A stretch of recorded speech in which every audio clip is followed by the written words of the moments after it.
So let's look at the handout that I just gave you. And if you've done the quiz, I purposefully, I thought this was a really cool question. Put a flowchart in your quiz portion. Let's see if I can just do one. Quiz, well, I guess we can still see that. You can see your paper okay? Okay. So I put this in the quiz that's due tomorrow night at midnight. It's similar to this. It's a flow chart, which is kind of like a concept map. And so I thought we should kind of go over how to do a concept map. One thing that this concept map tells you, if you look on the back of your sheet of paper that I gave you, it gives you a little bit of information. So it tells you that if you are specifically looking at the oval-shaped structures, those are cells. And then the squares are substances, are chemicals that are released by those cells. Okay? And then they give you options of the different cell types and the different molecules that are produced. Okay? So it's sometimes easier to go down to the very end, I think, to start at the end. And so you could ask yourself, what types of cells secrete antibodies? So what do you think would go in this one right here? This is a cell type because if it's an oval, and we just talked about that on your quiz. Right, so those are plasma cells. Oops. So I put plasma cells. Right. And these Y-shaped molecules are the antibodies. They're also referred to as immunoglobulins. So some antigens bind and fix, and this would be one of the functions of the antibodies, complement proteins.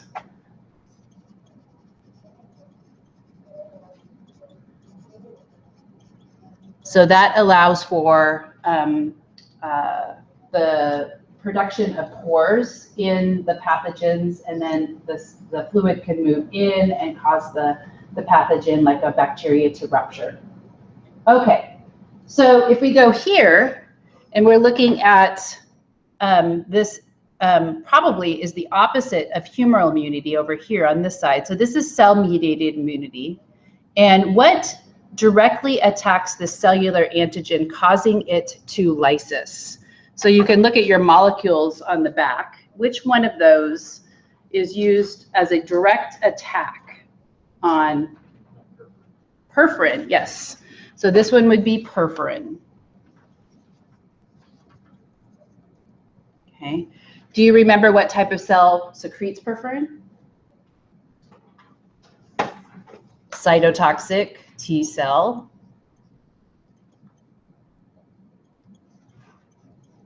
Okay.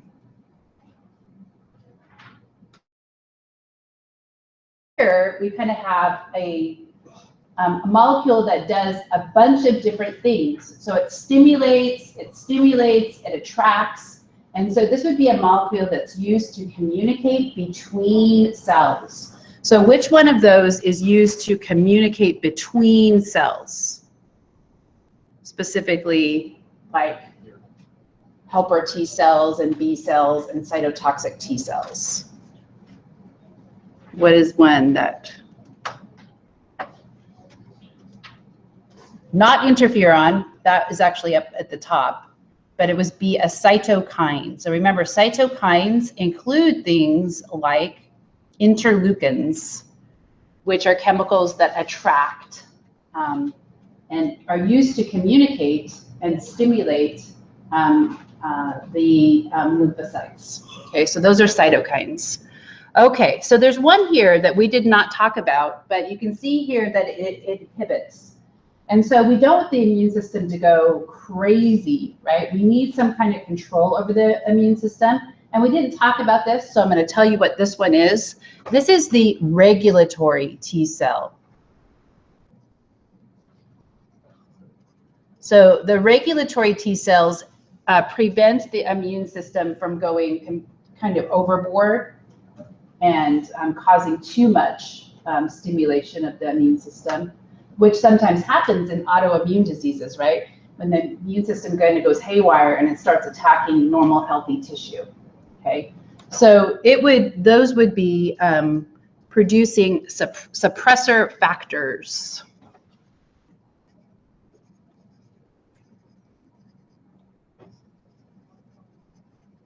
Okay. Okay, so let's go up to the top and see if we can kind of work our way down now. Okay, so if an antigen invades, it's engulfed by an antigen presenting cell.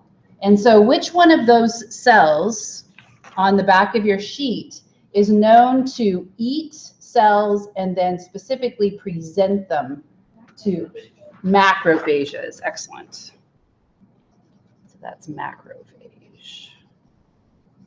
Okay.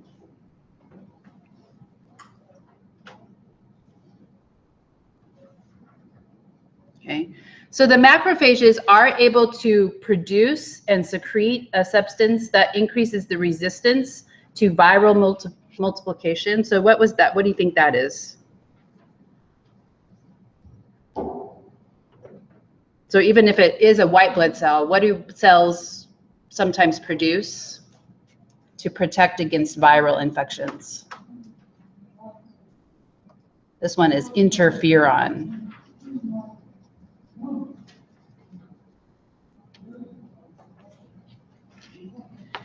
And then cytokines are here. Macrophages secrete cytokines.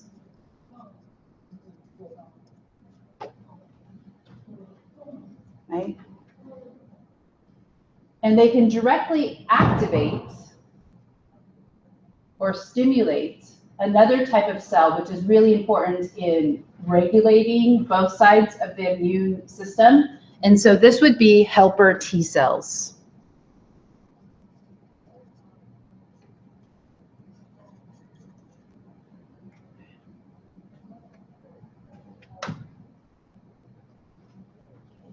So helper T cells interact and stimulate cloning of what is the major cell that is involved in the humoral immunity side of this graph?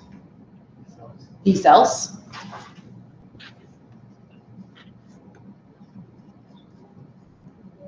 Okay. Some of those become memory cells.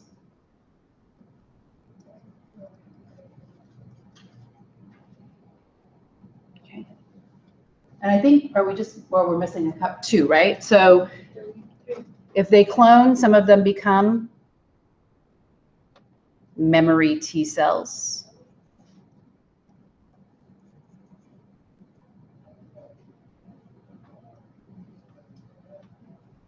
And then helper T cells activate macrophages.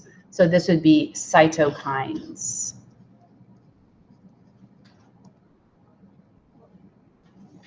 Oh, and there's one right here. Okay. So there's a cell that we have not used.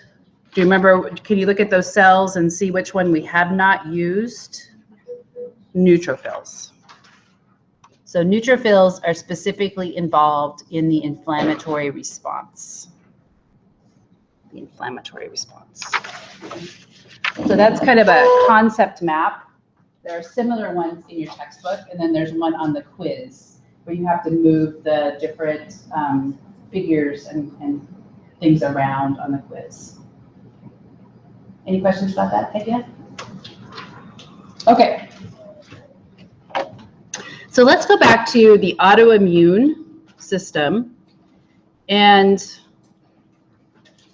the idea of the body attacking the immune system inappropriately. Topic, respiration, there we go. Okay, so we talked about autoimmune diseases. Now, one of the really interesting things about autoimmune diseases is that it seems to be more common in females than in males. So we talked about how it's an inappropriate response and how it functions to attack normal healthy tissue. So you should have a few notes on the autoimmune diseases and some examples, but about it's more common in females than in males.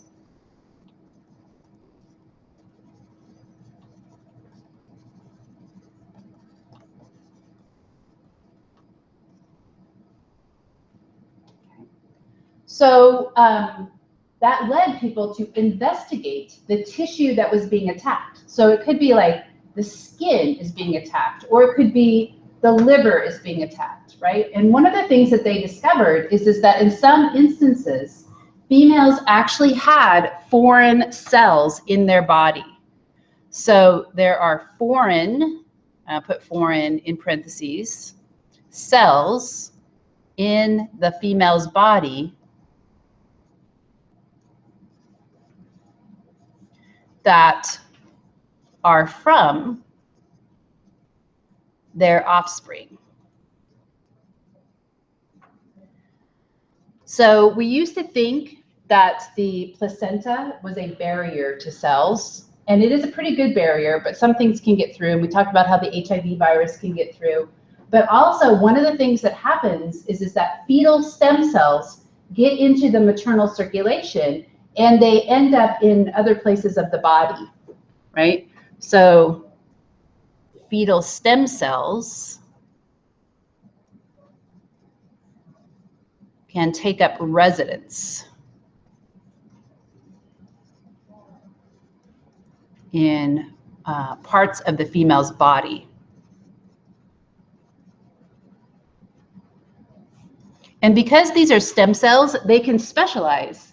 And so there's kind of like two ideas here. One is that the fetal stem cells can actually help the mother.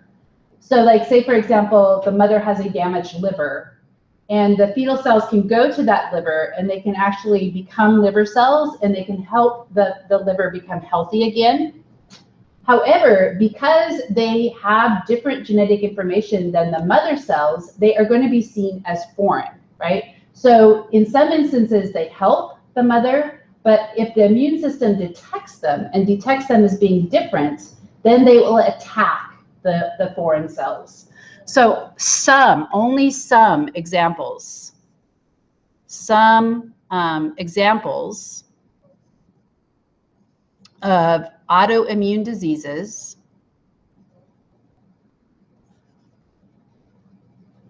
may be due to the presence of fetal cells in the tissue. Okay. So I'm just going to play you a little interview from NPR that talks about, they've been if you go to NPR and you go fetal cells, there's all these little articles that they have about fetal cells. And so I'm going to play the most recent one that talks about it. See if I can find my, okay. Okay. So fetal cells could be protected as well because they're stem cells. And so I'm just going to play this little interview that talks about two possible scenarios. Support for NPR and the following message come from the record label Jag Jaguar, proudly presenting Bon Iver's long-awaited new album, 22 A Million, available at all major retailers and online from Amazon.com and iTunes. It's a story about two people sharing one body, maybe even three people. A baby's cells can hide out in a mother's body after birth. A German scientist found this out back in the 1800s, and now scientists are trying to figure out what these cells are doing. NPR's Michaeline Duclef reports these findings could have implications for cancer and immune system diseases. When I announced at work that I was pregnant, I got this response from my colleague, NPR's Laura Seidel. Oh, wow, it's like an alien invaded your body. Okay, I knew that was a joke, but as the months went on, I started wondering if it's true. Has an alien really invaded my body? So I called up Hillary Gamble, an OBGYN at the University of Washington, and asked her. That's an interesting question. Well, so I guess you could say that. It's not the way we typically would think about things. Gamble is a leading expert in fetal medicine. She says pregnancy does have all the elements of an alien invasion. She says the baby's genes are different than mine, so in a sense, she's a foreigner. And when the placenta grows, it actually invades the mom's body. The human placenta is one of the most invasive placentas, so I guess you could say that there's invasion happening. The placenta reaches out and grabs onto the mom's arteries to control blood flow. This ensures the fetus has nutrients, but in the process, There's a very large amount of fetal material that is slept into the mother's circulation, especially in the third trimester. It's widely circulated throughout the mother's body. that's Jaylene Nelson, also at the University of Washington. She has been studying this rogue fetal material for more than 20 years. It contains DNA, pieces of the placenta, and potent fetal cells. They travel around the mom's bloodstream and sneak into the mother's organs. They can be in the liver, and they can become, for example, a liver cell, or in the heart, where they can become a muscle cell. So the fetus is integrating itself into the mom's body. These cells are also found in the mom's scar tissue, specifically scars of C-sections. So scientists think these cells can help moms recover after giving birth by helping to repair wounds. Nelson says fetal cells can also go into the mom's brain and turn into neurons. Then the fetus could be actually controlling your mind through these neurons? Well, that's a bit of a jump. I think we have a connotation with alien that's not necessarily positive, but I think we've got to consider them as friends. These cells got a bad reputation when scientists first started studying them. They have been linked to immune system diseases and preeclampsia, a deadly complication during pregnancy. But Nelson says, as time went on, more studies began to suggest fetal cells are beneficial to moms. They're linked to a reduced risk of rheumatoid arthritis and thought to protect against breast cancer. One hypothesis is that fetal cells may act like little sentinels, watching out for breast cancer cells and killing them. Being an optimist, I think that the benefits outweigh the times when they're problematical. So it's actually kind of a beautiful cooperation. And it's not just the moms that get an extra set of cells. Amy Batty is an evolutionary biologist at Arizona State University. She and her colleagues recently wrote a review on this topic. We've been talking on a very one-sided story, but this is a bidirectional transfer of cells. Cells from the mother also cross the placenta and enter the fetal body. Which, if you think about it, means you've got your mom cells inside you.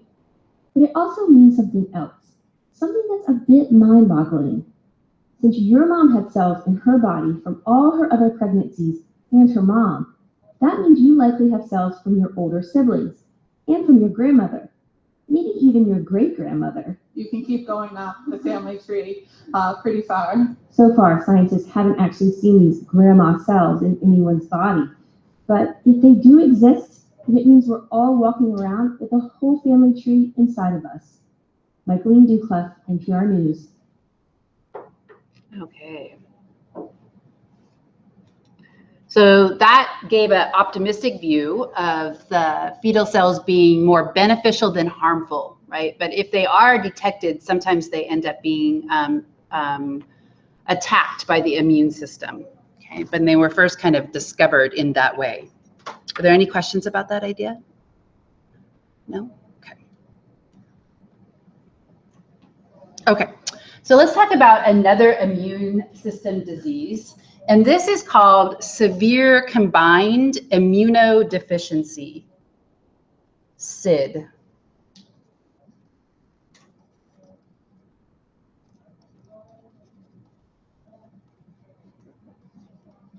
So you've seen immunodeficiency in another word, and that would have been AIDS, which is acquired immunodeficiency syndrome. Severe combined immunodeficiency is actually a genetic disease.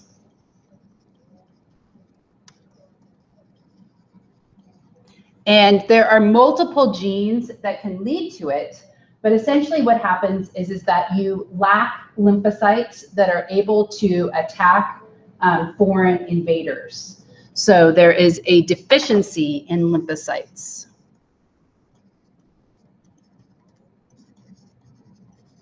One of the most common one is a mutation in a gene that codes for a receptor on the lymphocytes. So a mutation that, in a gene that codes for an interleukin receptor.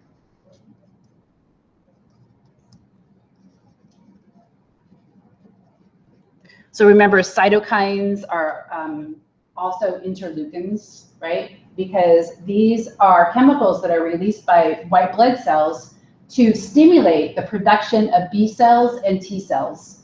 So if you're not able to have a normal receptor, a normal protein on the surface of your white blood cells, then they're not going to be able to interact with the chemicals that are being released to stimulate them. And so you do not have enough lymphocytes to fight off the infection. Okay? So if we look at the most famous example of this was, and you might, maybe you guys are too old for this, but this is the bubble boy. They called him the bubble boy. And so the bubble boy was actually a boy that was born with SID, and he actually was able to survive for 12 years inside of the bubble. And so everything he had to do had to be sterile because he couldn't fight off any infections or any microbes.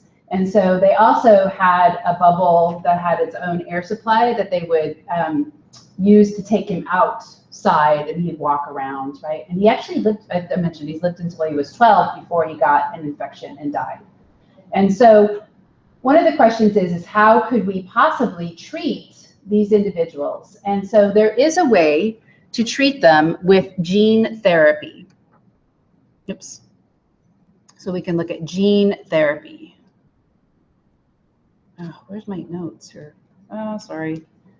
So how did they find out that he had that?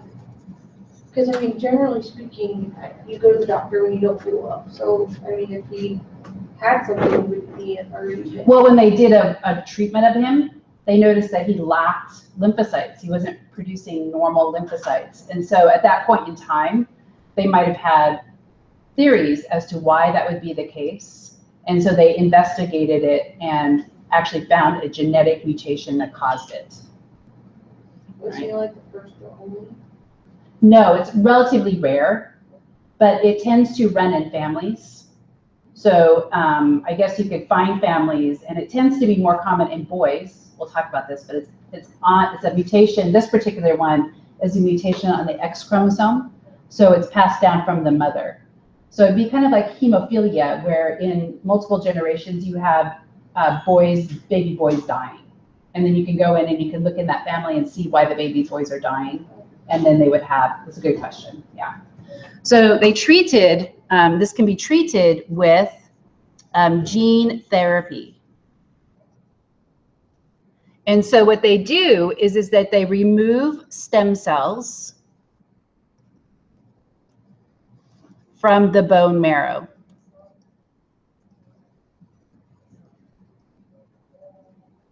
And they will insert the normal gene.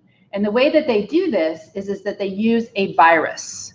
So they use a virus that has been modified to have the normal gene and to not cause disease. So they use a virus to insert the normal gene.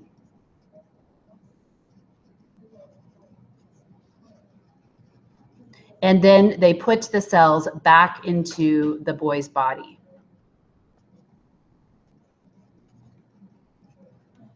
So this is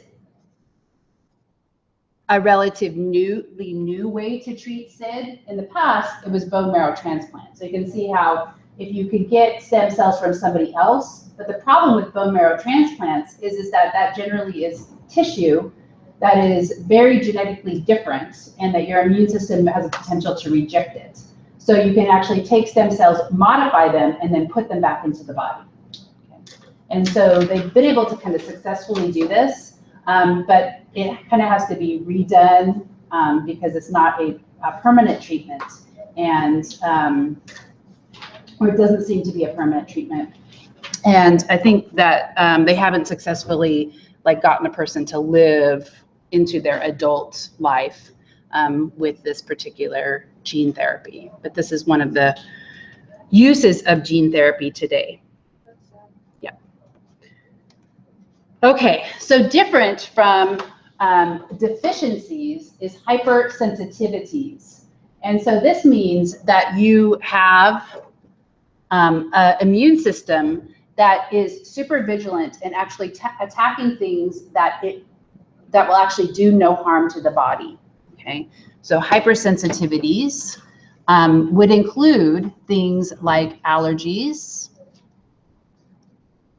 and this can also be related to some asthma.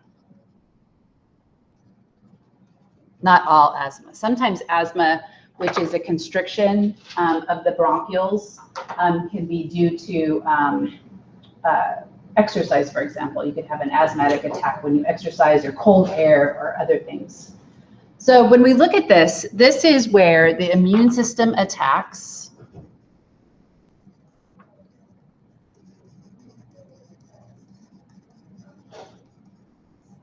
substances that will not cause us harm.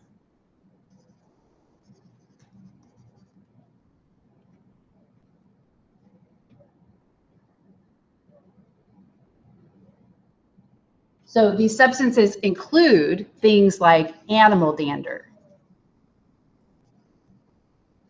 Right? So animal dander could just be pieces of animal skin, right, that get into our pieces of hair, that get into our body, and the immune system attacks it. It could also be things like pollen, right? It could also be proteins in food. So we can have a gluten allergy, for example.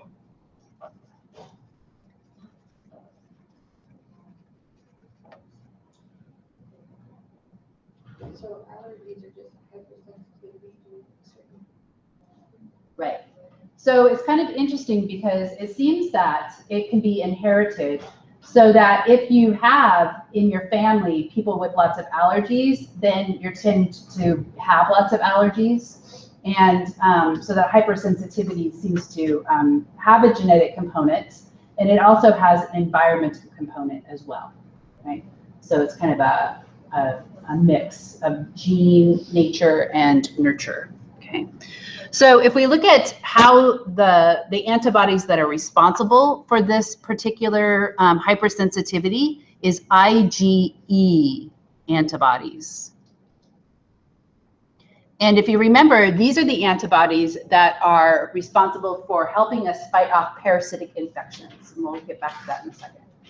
Okay, so those are the IgE antibodies. So if you look at the way that allergies are initiated, right? This is from your book. This is a plasma cell that is responding to the presence of an allergen that comes into the body. And what it does is it produces IgE antibodies. And then the IgE antibodies get inserted into the membrane of mast cells. And mast cells are granulocytes because they have packages of histamine that they can release into the tissues and into the blood. So the Ig antibodies get inserted into mast cells.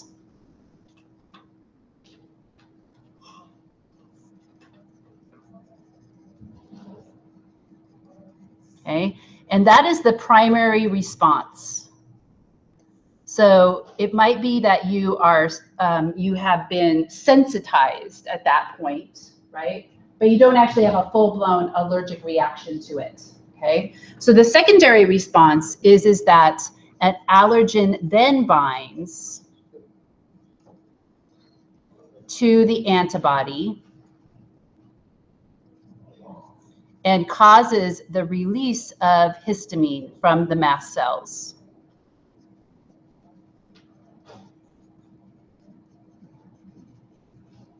Right. So that is what we call the secondary response. And this can lead to an allergic reaction.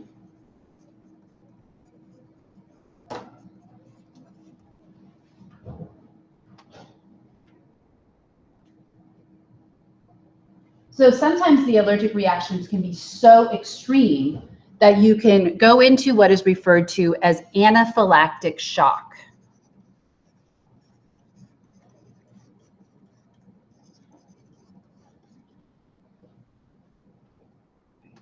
And so one of the characteristics of anaphylactic shock is that your blood pressure drops dramatically, and you generally pass out because you're not getting enough blood and oxygen to your brain. And the reason for this is that the histamine, so we have massive amounts of histamine released.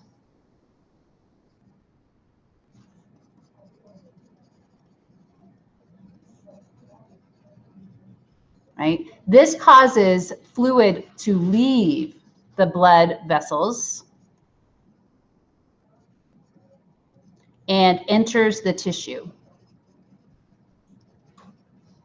This specifically causes swelling of the tissues, so maybe that would make it difficult to breathe, but it also causes hypovolemic shock. So what does hypovolemic mean? Yeah, so low blood volume. Hypo is low, volemic volume, right?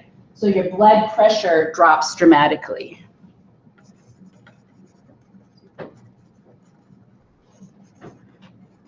And so one of the dangers of vaccinations is that you could possibly go into anaphylactic shock from a vaccination, right? And that's actually probably the biggest danger of a vaccine, is because you're inserting something foreign in your body. What if your body has an allergic reaction to it?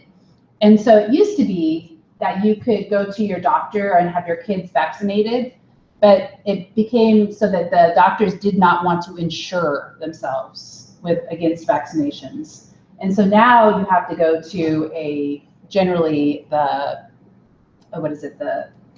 county health place, right? And you have to go there a certain time, right? And they have a shock cart, right? That if anything goes wrong, they bring it in and they treat you immediately. So they're ready. So that's what they're looking for when they give you a vaccine. They're really worried about an allergic reaction that could lead to anaphylactic shock. So if you know that you have a allergy to something like bee pollen, or not pollen, bee sting, bee venom, what do you have? EpiPens, right? And EpiPens have unfortunately been in the news. And why have they been in the news? Does anybody know? Oh my God, the cost, right? So some guy bought the company and decided he was going to make a lot of money on EpiPens. But all an EpiPen is a shot of epinephrine.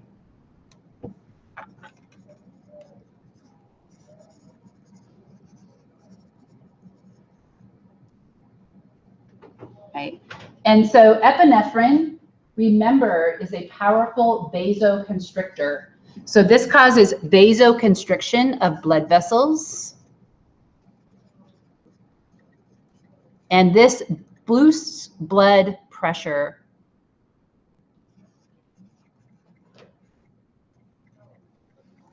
Right? And this increases blood pressure.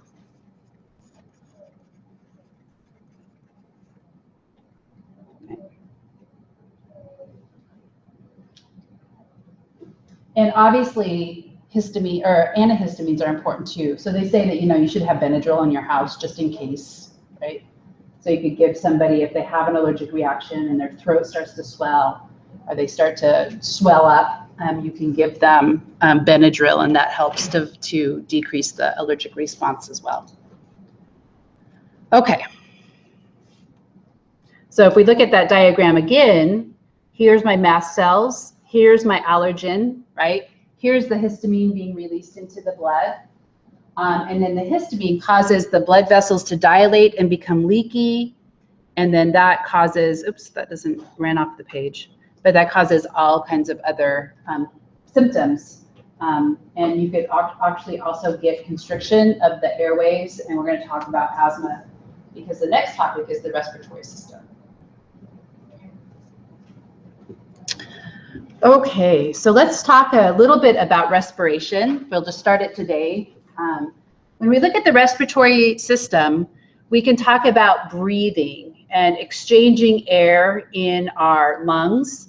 And that is actually what is referred to as pulmonary ventilation.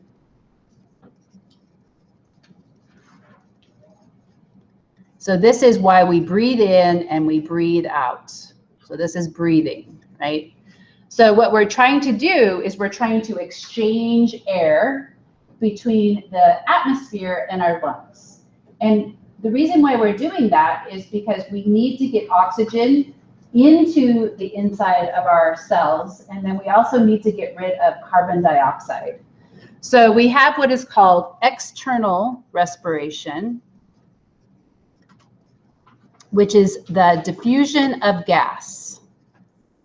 So if we look at from the lungs, and we're moving gases, I'll put 2 arrows, to the blood.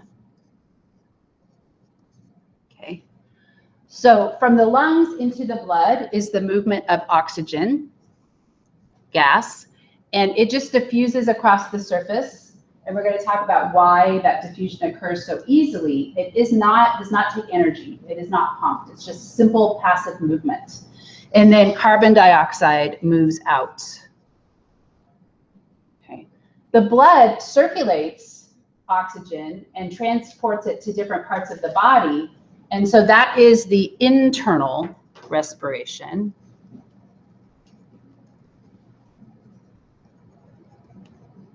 So we have from the blood, we're exchanging gases to the tissues. And now I put my arrows in a different orientation there. It's okay though. So from the blood to the tissues, oxygen goes in, CO2 goes out. Okay, and that again is just simple diffusion. Now, if we look at the inside of our cells, we have inside of our cells organelles called mitochondria. And we talked about mitochondria when we were talking about the cell, but also when we were talking about exercise. So remember when we were talking about muscles. So we have what is referred to as aerobic respiration occurring inside the mitochondria of our cells. And this is where we take, glucose,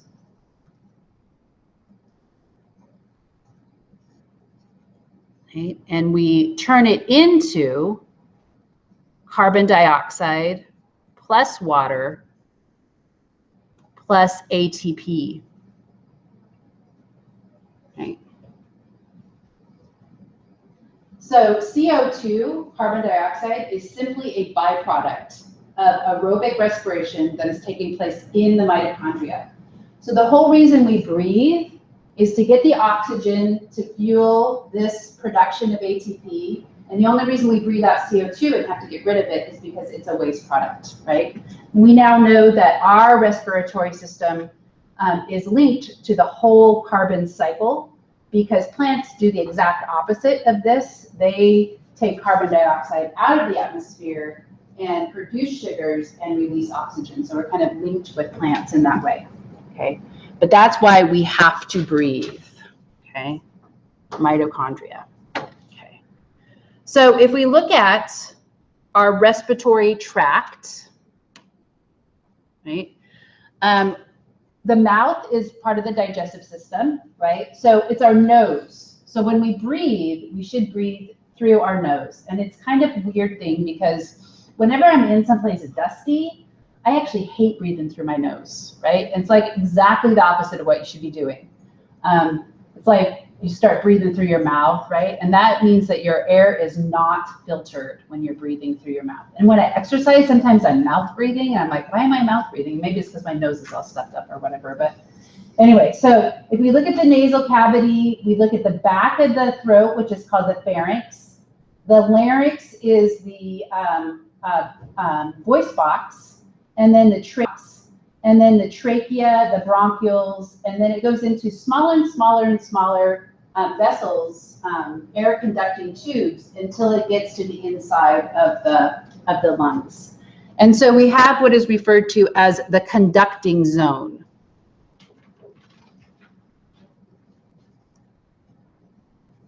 In the respiratory system. And this would be everything except where gas is exchanged.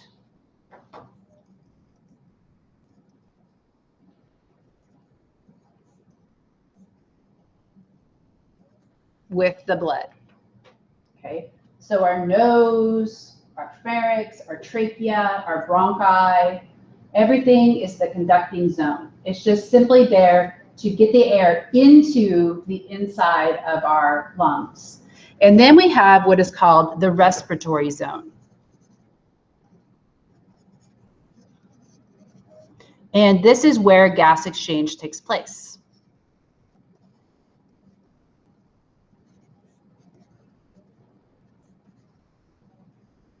Okay, so I'm going to draw the small little vessel, right, that is carrying oxygen, and then it carries it into a blind-ended pouch.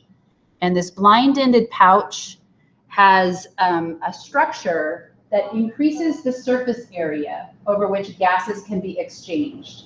So this is what is called the alveoli.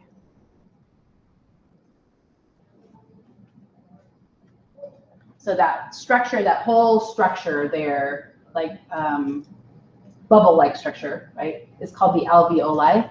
And this is the respiratory membrane.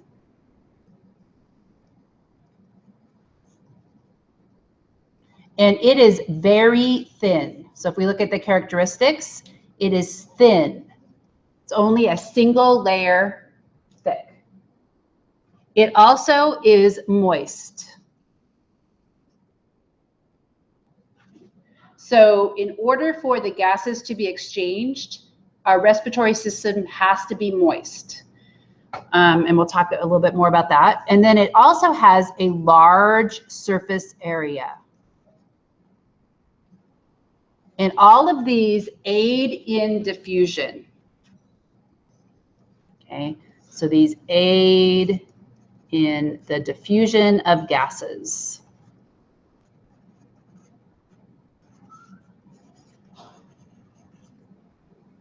Okay. So oxygen passes through here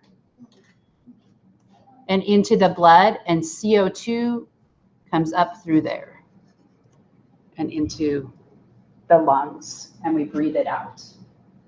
Okay. Our respiratory system is not very efficient compared to birds. Birds do not have blind-ended sacs. Their lungs are, the air just travels in one direction through them. If you look at this, if I'm like showing you where the air moves, the air comes in and then it circulates around here, right? And then it has to exit. And so that's why it's so difficult for us to ventilate our respiratory surface well, is that we have to get rid of what they call the dead air, right? We have to breathe out. The dead air is the air that is filled with CO2 so that we can take new air in, open up that area, and get oxygen into our blood, okay? So we'll talk more about that process, and we'll talk more about the conducting zone next week, okay? So I'm gonna stop there for today.